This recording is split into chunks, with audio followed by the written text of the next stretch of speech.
अब इसके बाद जो अगली चीज़ आती है वो ये आती है कि आचार्य जी, अगर सभी लोग आपकी बात सुनकर शाकाहारी हो गए तो पृथ्वी पर तो सारे के सारे जो पेड़ नष्ट हो जाएंगे, कुछ बचेगा ही नहीं।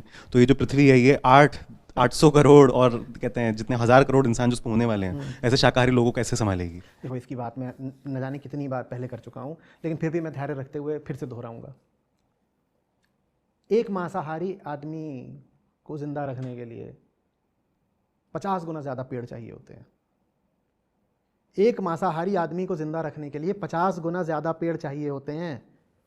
अगर एक शाकाहारी आदमी के लिए एक पेड़ लगता है माने कटता है, इस्तेमाल होता है, तो एक मांसाहारी आदमी के लिए 50 पेड़ कटते हैं। क्योंकि मांस आता है अन्न से, ग्रेन्स से या घास से जी। और वो घास कहाँ से आएगी? किसी खेत से आएगी ना। वो खेत कहाँ से आएगा? उस खेत के लिए जंगल काटना पड़ता है जी। खेत जमीन मांगता है ना, खेत जमीन होगी तो ही तो खेती होगी, घास हो चाहे अन्न हो जो भी हो, उसके लिए जंगल कटता है। तो ये कहना कि सब शाकाहारी हो गए तो पेड़ कट जाएंगे, जंगल कट जाएंगे, पागलपन की बात है।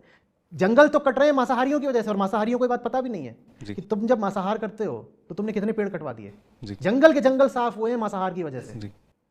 पृथ्वी पर जितना अन्न उगाया जाता है उसमें से 70-80% जानवरों को खिलाया जाता है ताकि बाद में आप उन जानवरों का मांस खा सको। जी।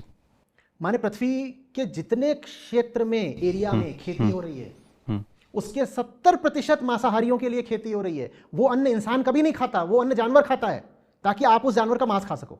जी। ये बात लोगों को बहुत चौंकाने लगी, लोग जानते ही नहीं है, क्योंकि हम कभी ध्यान ही नहीं देते कि हमारी प्लेट पर जो मांस रखा हुआ है वो मांस कितना ज्यादा महंगा है।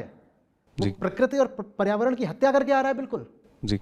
और उसमें जो छुपी हुई कॉस्ट है हमें पता ही नहीं होती। जी। और अभी मैं हेल्थ कॉस्ट वगैरह की तो बात ही नहीं कर रहा, अभी सिर्फ एनवायरमेंटल कॉस्ट की बात करनी शुरू की है और आगे जाएगी अभी दूर तक।